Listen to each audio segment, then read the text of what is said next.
Assalamualaikum warahmatullahi wabarakatuh. Kami dari kelompok 3 untuk mata kuliah Keamanan Informasi dan Jaringan. Di sini kami akan membahas tentang keamanan wireless dengan anggota yang pertama itu Novia Rahman, yang kedua Jordan Pratama, tiga Hairul Anwar. Nah, yang terakhir Ganteng Syawal Agung Fikria. Ya, langsung saja untuk keamanan wireless. Untuk yang pertama akan dibacakan oleh saudara Syawal Agung. Silakan. Apa itu wireless? Wireless adalah teknologi tanpa kabel. Dalam hal ini adalah melakukan hubungan telekomunikasi dengan menggunakan gelombang elektromagnetik sebagai pengganti kabel. Saat ini teknologi wireless berkembang dengan pesat. Secara kasat mata dapat dilihat dengan semakin banyaknya pemakaian telepon seluler. Selain itu, berkembang pula teknologi wireless yang digunakan untuk akses internet. Wireless LAN menggunakan gelombang elektromagnetik atau radio dan inframerah untuk melakukan komunikasi. Data menyalurkan data dari satu poin ke poin yang lain tanpa melakukan fasilitas fisik.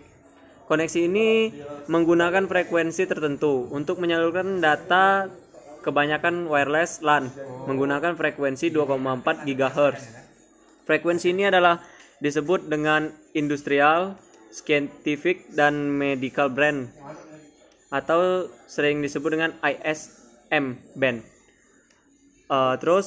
Media transmisi wireless. Media transmisi wireless unbounded or unguided, tidak menggunakan koneksi fisik antara dua perangkat berkomunikasi. Media transmisi yang mengirim data melalui udara atmosfer yang tersedia untuk siapa saja memiliki perangkat yang mampu menerima mereka, tetapi kadang dapat menjadi tempat di seberang dari aturan.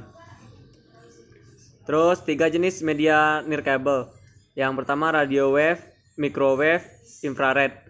Radio wave memiliki frekuensi antara 10 kHz sampai 1 GHz. Radio transmisi menggunakan berbagai jenis penjalaran. Yang pertama itu troposfer, bagian terendah dari atmosfer bumi, membentuk luar sekitar 30 mil dari permukaan bumi. Awan, pesawat jet, angin ditemukan di sini. Yang kedua, ionosfer, lapisan atmosfer di atas troposfer, tetapi di bawah ruangan, menggunakan partikel bermuatan listrik.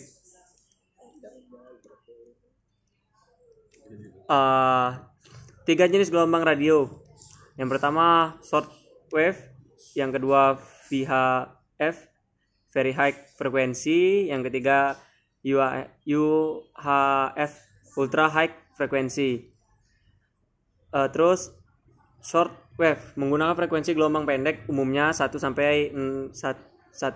sampai 30 MHz atau 187,4 sampai 10 meter, tepat di atas gelombang menengah AM band siaran.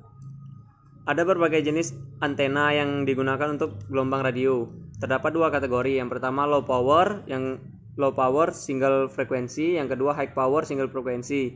Yang pertama low power single frekuensi. Seperti namanya menunjukkan, sistem ini mengirim dari suatu frekuensi dan memiliki keluar daya rendah.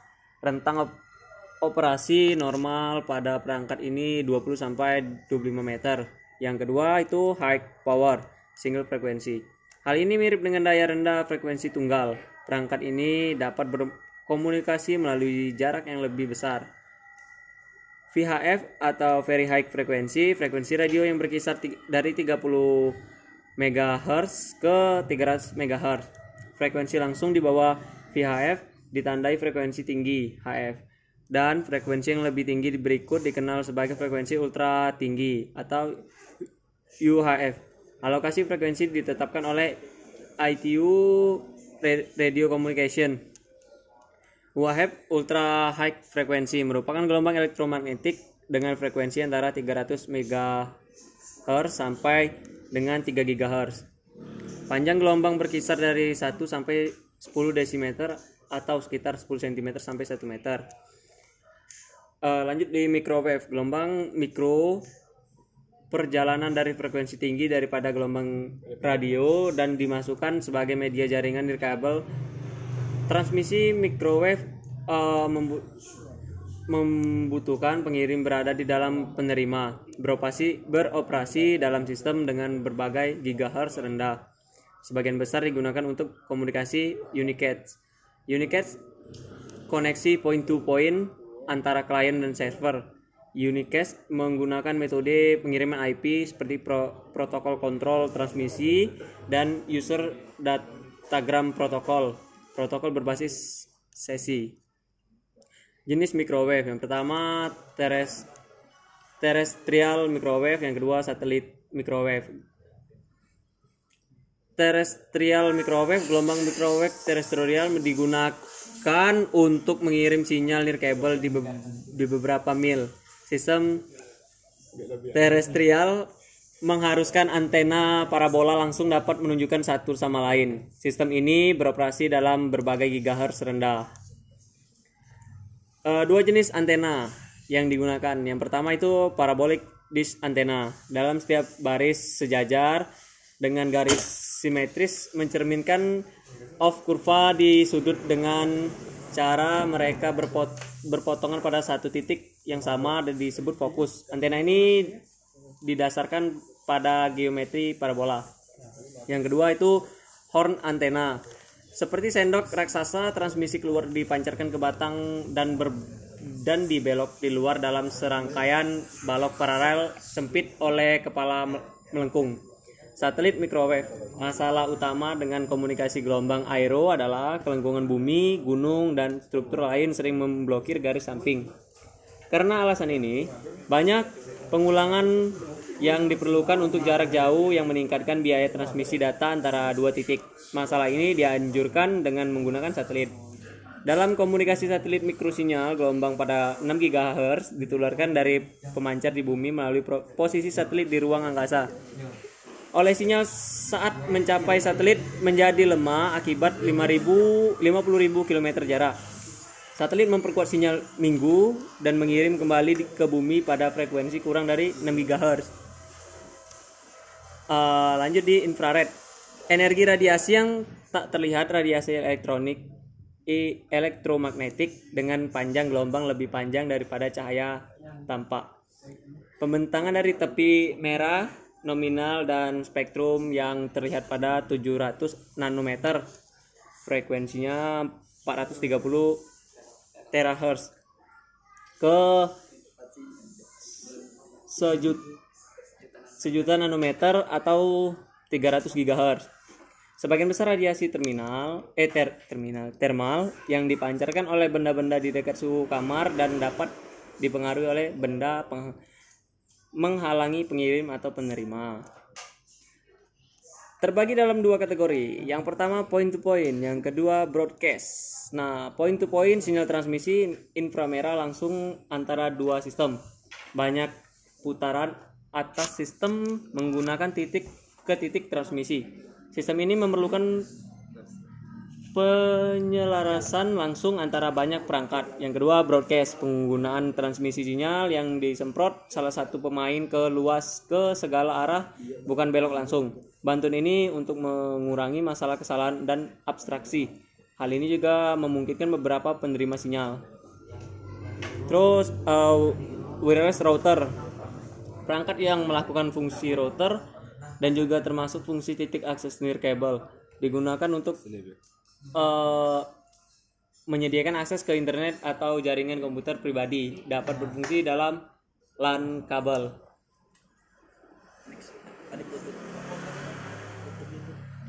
Terus Bluetooth, spesifikasi industri yang untuk jaringan kawasan pribadi. Personal Area Network atau PAN tanpa kabel. Bluetooth menghubungkan dan dapat dipakai untuk melakukan tukar-menukar informasi di antara peralatan-peralatan. Spesifikasi dari peralatan Bluetooth ini dikembangkan dan didistribusikan oleh kelompok Bluetooth Special Interest Group. Bluetooth beroperasi dalam pita frekuensi 2,4 GHz dengan menggunakan sebuah frekuensi hopping transceiver yang mampu menyediakan layanan berkomunikasi data suara secara real time antara host to host Bluetooth dengan jarak terbatas. Kelemahan teknologi ini adalah jangkauannya yang pendek dan kemampuan transfer data yang rendah. Oke, baiklah, akan dilanjutkan lagi dengan saudara Khairul Anwar.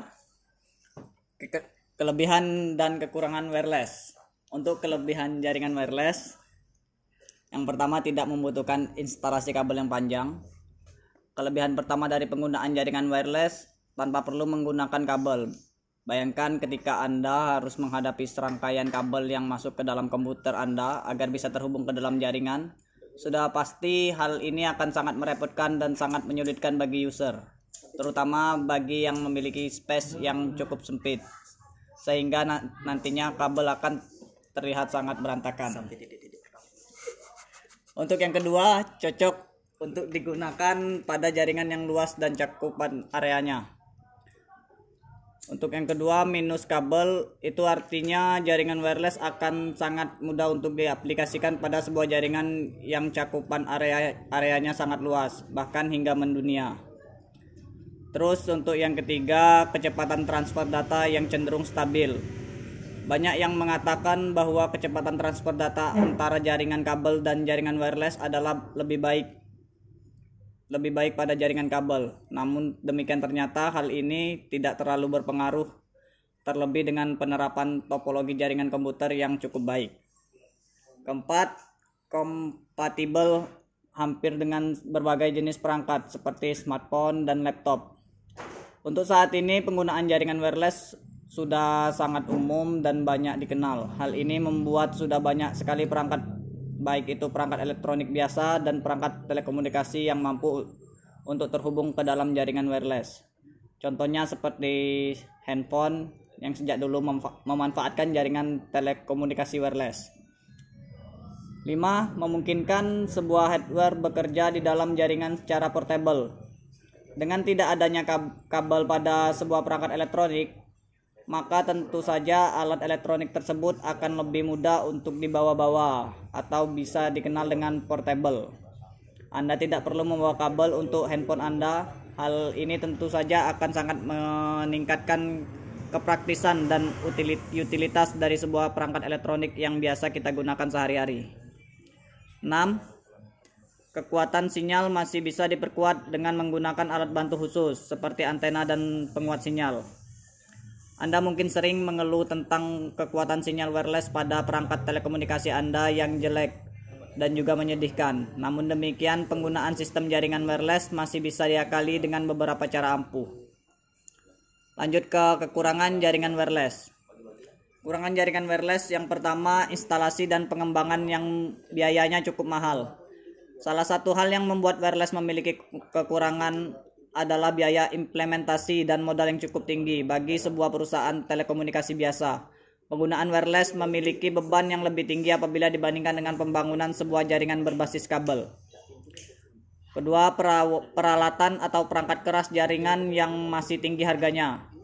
Untuk perangkat keras yang memiliki kemampuan jaringan wireless juga tentu saja memiliki harga yang jauh lebih mahal dibandingkan dengan perangkat keras jaringan yang menggunakan kabel. Coba saja Anda bandingkan wireless modem atau router dengan router dan juga modem yang masih menggunakan teknologi jaringan kabel. Sudah pasti harga modem dan juga router yang menggunakan teknologi wireless memiliki harga yang lebih jauh mahal dan juga lebih tinggi. 3. Kekuatan sinyal sangat tergantung dengan kondisi cuaca. Kelemahan atau kekurangan lainnya pada teknologi jaringan wireless adalah kemampuan memancarkan sinyalnya yang tergantung dengan kondisi cuaca. Apabila cuaca sedang buruk, maka hal ini tentu saja akan sangat mempengaruhi proses transmisi data pada sebuah jaringan wireless. Dan yang terakhir, kekuatan sinyal dipengaruhi oleh lingkungan fisik dan penghalang seperti tembok. Kekurangan lainnya dari sebuah jaringan wireless adalah kekuatan sinyal yang terkadang dipengaruhi oleh kondisi fisik dan lingkungan sekitar. Contohnya seperti lingkungan dengan kondisi tembok-tembok yang tinggi dan tebal, ataupun sebuah lingkungan yang berada di sekeliling gedung pencakar langit. Adanya penghalang berupa tembok-tembok tersebut akan menyebabkan kualitas sinyal dan juga proses transisi data pada sebuah jaringan wireless akan memburuk. Oke, selanjutnya keamanan jaringan wireless akan dijelaskan oleh Jordan Pratama. Keamanan jaringan wireless. Yang pertama yaitu WEP, Wired Equivalent Privacy. WEP adalah suatu metode pengamanan jaringan nirkabel, merupakan standar keamanan dan enkripsi pertama yang digunakan pada wireless enkripsi WEP. WEP menggunakan kunci yang dimasukkan oleh administrator ke klien maupun access point. Kunci ini harus cocok dari yang diberikan access point ke klien dengan yang dimasukkan klien untuk autentikasi menuju access point, dan web mempunyai standar 802.11b ya. Alasan memilih web merupakan sistem keamanan yang lemah, namun web dipilih karena telah memenuhi standar dari 802.11, yakni exportable, reasonably strong, self-synchronizing, computationally efficient, dan optional. Fungsi web ini dapat digunakan untuk verifikasi identitas pada authenticating station. Web dapat digunakan untuk data enkripsi. Yang kedua, WPA, Wi-Fi Protected Access. WPA adalah suatu sistem yang juga dapat diterapkan untuk mengamankan jaringan nirkabel. Metode pengamanan dengan WPA ini diciptakan untuk melengkapi dari sistem yang sebelumnya, yaitu WEP. Para peneliti menemukan banyak celah dan kelemahan pada infrastruktur nirkabel yang menggunakan metode pengamanan WEP. Sebagai pengganti dari sistem web, WPA mengimplementasikan layar dari IEEE, yaitu layar 802.1LI. Nantinya WPA akan lebih banyak digunakan pada implementasi keamanan jaringan nirkabel. WPA didesain dan digunakan dengan alat tambahan lainnya, yaitu sebuah komputer pribadi atau PC. Fungsi dari komputer pribadi ini kemudian dikenal dengan istilah authentication server, yang memberikan key yang berbeda kepada masing-masing pengguna atau klien dari suatu jaringan nirkabel yang menggunakan access point sebagai media sentral komunikasi. Seperti dengan jaringan WEP, pengamanan jaringan nirkabel dengan metode WPA ini dapat ditandai dengan minimal ada 3 pilihan yang harus diisi administrator jaringan agar jaringan dapat beroperasi pada mode WPA ini. Ketiga menu yang harus diisi tersebut adalah: yang pertama, server, yaitu komputer server yang dituju oleh access point yang akan memberi autentikasi kepada klien. Yang kedua, port adalah nomor port yang digunakan 1812. Yang ketiga, share secret. Share secret adalah kunci yang akan dibagikan ke komputer dan juga kepada klien secara transparan. WPA atau PSK adalah pengamanan jaringan nirkabel dengan menggunakan metode WPA PSK jika tidak ada autentikasi server yang digunakan. Dengan demikian, access point dapat dijalankan dengan metode WPA tanpa menggunakan bantuan komputer lain sebagai server.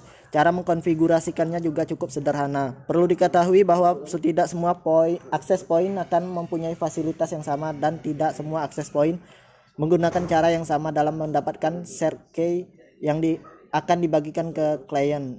Pada access point, pemberian share key dilakukan secara manual tanpa mengetahui algoritma yang digunakan.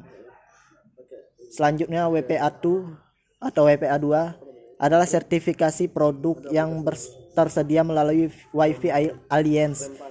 WPA2 sertifikasi hanya menyatakan bahwa peralatan nirkabel yang kompatibel dengan standar IEEE 802.1LI. WPA2 sertifikasi produk yang secara resmi menggantikan Wired Equivalent Privacy atau WEP dan fitur keamanan lain yang asli standar IEEE 802.11. Pengamanan dengan WPA metode pengamanan dengan WPA ini diciptakan untuk melengkapi dari sistem yang sebelumnya, yaitu WPE. Selanjutnya, MAC address filtering merupakan metode filtering untuk membatasi hak akses dari MAC address yang bersangkutan. Hampir setiap wireless access point maupun router difasilitasi dengan keamanan MAC filtering. Selanjutnya, WLAN. Fungsi MAC atau filter MAC Filter fungsinya menseleksi komputer mana yang boleh masuk ke dalam jaringan berdasarkan MAC address. Selanjutnya menyembunyikan SSID. SSID disembunyikan dengan maksud agar hanya yang mengetahui SSID yang dapat terhubung ke jaringan tertentu. Hal ini tidak sepenuhnya benar karena SSID tidak dapat disembunyikan secara sempurna. Selanjutnya, jenis ancaman dari keamanan wireless akan dibacakan oleh Nopi Arahman.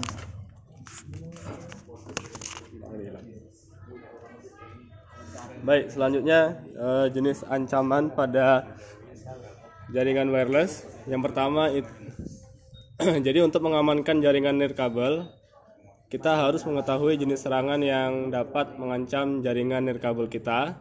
Yang berikut beberapa jenis serangannya. Yang pertama itu adalah MAC address spoofing. Di sini metode penyerangan ini dilakukan dengan cara memalsukan MAC address dari sebuah komputer yang memiliki hak untuk mengakses suatu jaringan, sehingga apabila berhasil dalam hotspot tidak ada metode validasi lain yang digunakan selain berbasis MAC address saja. Yang kedua yaitu WEP attack. WEP attack ini metode serangan merupakan metode yang cukup populer sekarang. Sebabnya metode pengaman WEP kini sudah menjadi pengaman default setiap access point, sehingga serangan ini akan berhasil dilakukan oleh penyusup jika pada access point tidak dipakai metode pengaman lain kecuali hanya WEP saja. Yang ketiga yaitu man in the middle attack, yaitu penyerang dengan keahliannya dapat mencegat data yang lewat dari dua titik, misalkan dari access point atau dari access point ke klien atau dari klien ke access point. Lalu dia meracuni salah satu data tersebut ya, atau memalsukan data tersebut, mencuri data atau memanipulasi data. Yang keempat yaitu rogue access point. Di sini penyusup membuat sebuah access point palsu dengan nama yang sama, tujuannya agar user akan tertipu sehingga mengakses access point yang palsu, sehingga user memberi username dan password dia dan atau korbannya. Yang kelima yaitu DOS attack ya, atau denial of service attack.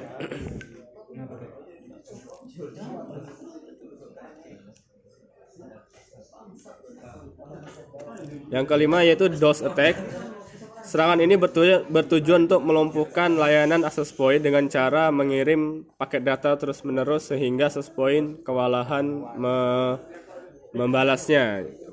Pada saat access point kewalahan membalasnya, sehingga access point tersebut dapat diserang oleh penyerang. Kemudian yang selanjutnya yaitu cara mengamankan jaringan wireless. Di sini ada beberapa cara, ada 10 poin.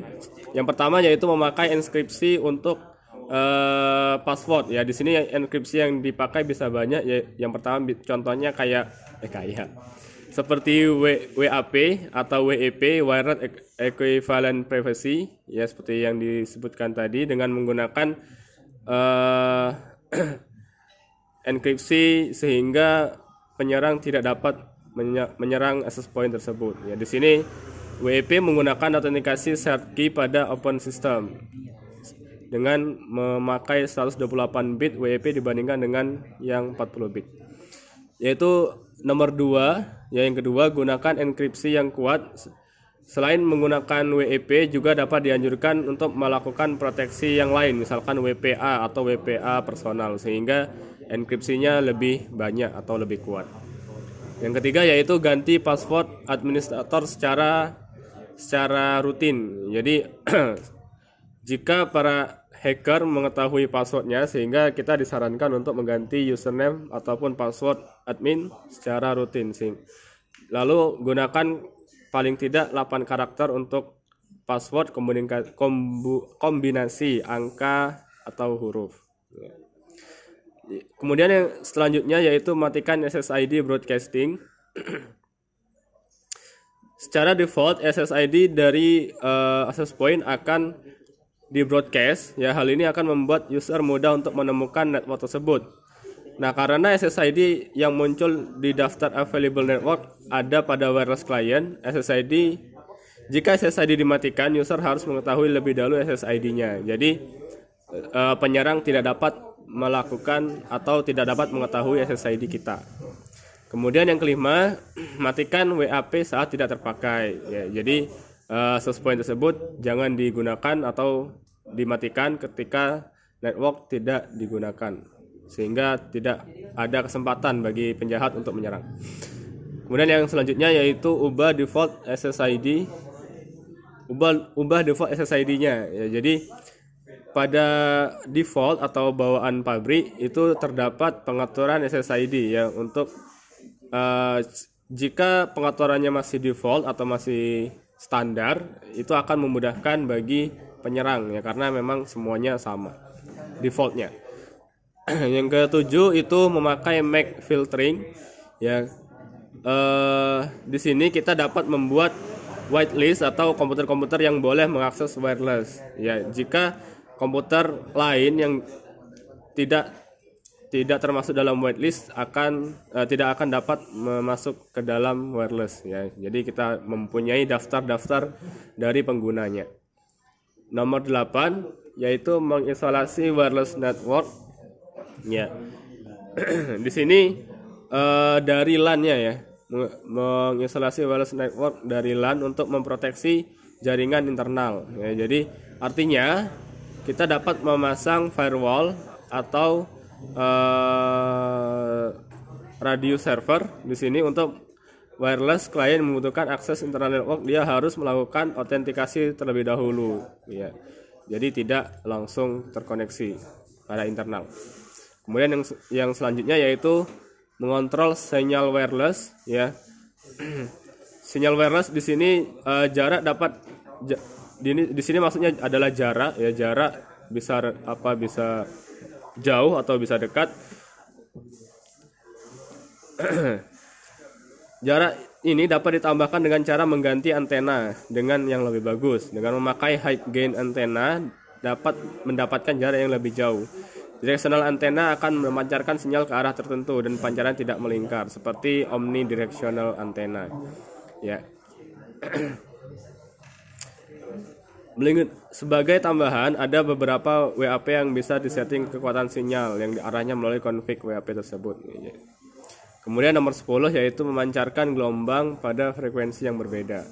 Salah satu cara untuk bersembunyi dari hacker biasanya memakai teknologi namanya 802.11b atau G. Yang lebih populer adalah dengan memakai 802.11a. Karena 802.11a bekerja pada frekuensi yang berbeda, network interface-nya yang didesain untuk bekerja pada teknologi yang populer tidak akan dapat menangkap sinyal tersebut ya. Mungkin itu saja presentasi dari kelompok 3 ya tentang keamanan wireless. Saya akhiri. Wassalamualaikum warahmatullahi wabarakatuh.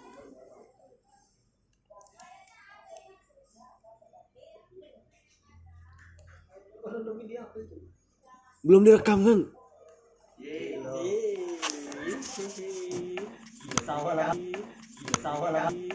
Sawa lagi.